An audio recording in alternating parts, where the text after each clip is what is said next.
Hi friends, today we're going to focus on touch, meaning using your hands.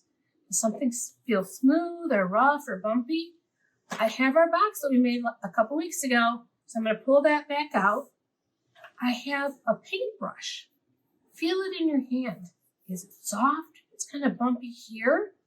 The bristles are kind of smooth here and kind of rough at the ends. Put it inside. Here's a glue stick. It's kind of a big one. And it's kind of rough down here, smooth in the middle, but the shape is round. Put it in the box. Here's a crayon. Also smooth except for where it connects the paper. Put that inside. Mix it all around. Close your eyes. Dip inside. Don't take it out. What do you feel with your hands without looking? I feel something round. It's a little bumpy on both ends. I think it's a glue stick.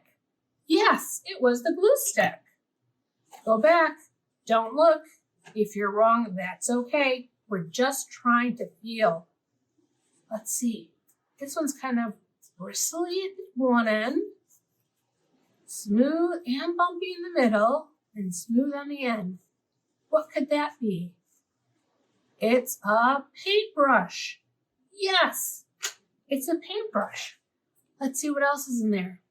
Something completely smooth on both ends. Is it a pipe cleaner?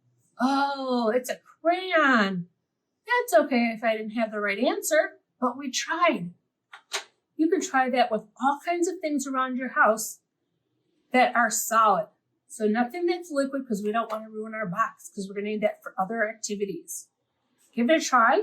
Keep your eyes closed. Have fun, friends.